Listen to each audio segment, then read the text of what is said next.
Hey everybody, Katherine Reay here at the 10-Minute Book Talk with my co-hosts Rachel Linden and Marie Bostwick. And we are absolutely delighted that you are here with us today because we are absolutely delighted to be talking about this fabulous book, The Antiquity Affair by Lee Kelly and Jennifer Thorne. And we have both Lee and Jennifer with us today, and they're going to share with you this extraordinary story. So, Lee and Jennifer, first of all, welcome. We are so glad you could join us with the Atlantic Ocean in between us. So thank you for making the time to be here. Tell us a little bit about the Antiquity Affair. Absolutely. Thank you so much for having us. So the Antiquity Affair is about two young women in 1907 who they are the daughters of a famous, some might say infamous archaeologist, who is one of the sort of foremost experts in Egyptology. And they're both part of Manhattan society and are preparing to enter that society, whether they like it or not, because that's the expectations of their family, when everything is derailed because one of them is kidnapped by a secret society that is bent on finding an artifact called the Serpent's Crown that is said to convey upon its wearer enormous powers. So one of the sisters winds up having to deal with being in the grips of the secret cabal, and the other sister is on the trail of her sister to try to save her, trying to decipher the code to get to this artifact alongside her father before the bad guys get there. Very intriguing. Fast-paced. It takes us to Paris, Gilded Age Manhattan, and into Cairo and the Valley of the Kings in the very first days of Egyptology. Yeah. So this is just, this is not your run-of-the-mill story. There's so much going on here, very different time setting.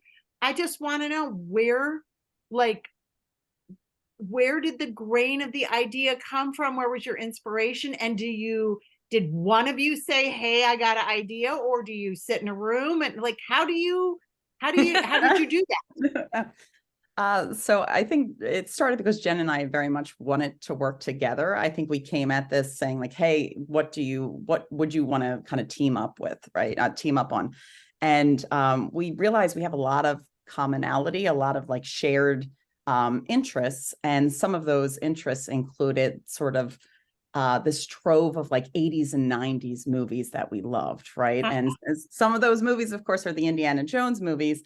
But we realized that all of these beloved adventures, there's a male protagonist at the center of it, right? Shocker, right? Star Wars, Indiana Jones.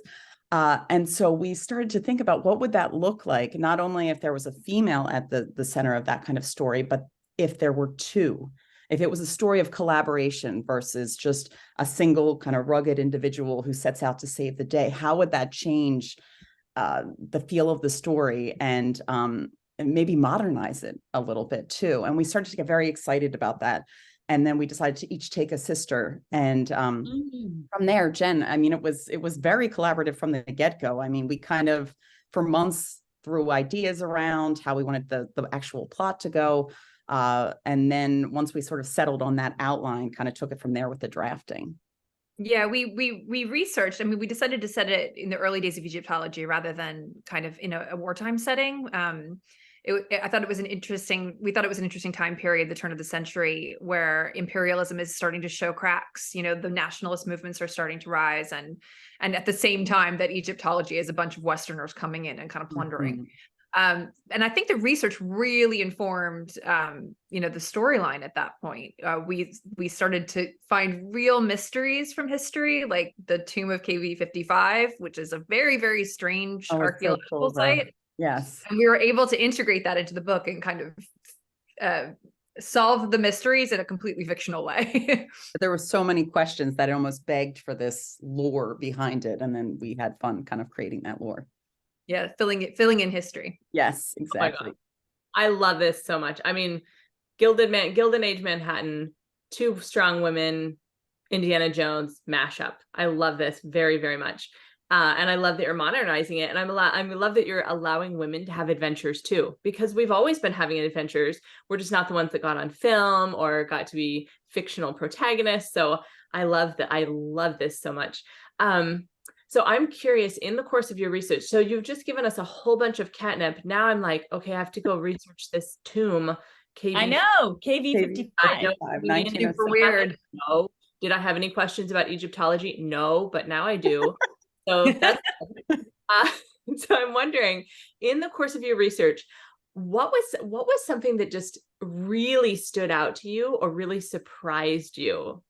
Jen, you have to do the Akhenaten's skull. I feel like that's your favorite. Well, this wasn't even like, we didn't even make it into the book. Okay, so one weird thing about KV, It's okay. and if you Google it, the first thing you'll find are all these like conspiracy theories about aliens being the founders of ancient Egyptian civilization, like aliens on Earth. Here's proof. And their theory, the evidence they have is that the mummy that was found in KV55, which is presumed to be the pharaoh Akhenaten, who was this kind of heretic pharaoh who tried to change the entire religion of Egypt. He had a very strange skull that looks like your like stereotypical alien. But I don't think he was an alien, but we but that and gave him a headdress that might have, warped his skull. Who knows? And also, I think that played into why we decided that the headdress would allow for mind control, right? Because it was like, I feel like that was Mega mind. the Mega mind, mind exactly. headdress. Mega mind. Mega mind. Akhenaten, exactly. Wow. Okay. I've actually written down the name of the tomb. And as soon as I get off, I will not be researching my own book, which is what I need to do. I'm going to be delving into the mysteries. Exactly. Sorry for the rabbit hole. Use Rachel down a rabbit hole of your research. But I have to tell you, there's so much in this book, and it is unputdownable, which is not a word, but it's a word today. It's unputdownable. I love that. But I'm gonna say this, and you hinted about it a little bit. You have this incredible, journey across place and across, history. And yet you hit a whole bunch of themes with incredible depth. And so I want to know what you'd like readers to walk away with, because there's a lot of both surface fun and deep thought that you put into this novel. So what is that kind of nugget that you hope last page they still hold on to? Oh, I love that. I mean, I'll personally, I do hope this is very much an adventure and a fun read, first and foremost. That said, this is a labor of collaboration and a very fun collaboration. I love writing with Jen, and it is something that I've never done before. And the theme of the book, interestingly, is about collaboration. These two sisters are estranged at the beginning, and they come together and have to work together and put aside their differences to kind of, quote unquote, if not save the day, sort of help the situation and stop the bad guys from, pursuing their aims. And it was fun because I felt like the characters were journeying as we were journeying. So I hope that people get to that last page and think, two heads can very much be better than one, I guess. What about you, Jen? Yeah, and the way that they can find their way back to each other and collaborate is by letting each other be who they are, who they really are, and not attaching a bunch of expectations to them. I mean, that we've got the theme of mind control and autonomy. The British imperialists coming in and trying to control the thinking of the Indians and the Egyptians, and sort of molding them in their own image and trying to make them fall into line. And that's what the sisters were kind of doing to each other as well as society, their expectations of women. So if there's a takeaway for readers, it would be to, try to meet people where they are and not sort of force them into a mold of expecting them to be the person that you need them to be. And at the same time, take a look at, the expectations that you've put on yourself to be somebody that you're not, and maybe shed yourself of that. Love it. Love it. Okay, so we always end with one question, but I want to ask another question real quick first. Are you two collaborating again? Yeah. Oh, yeah. Good stuff. Yes.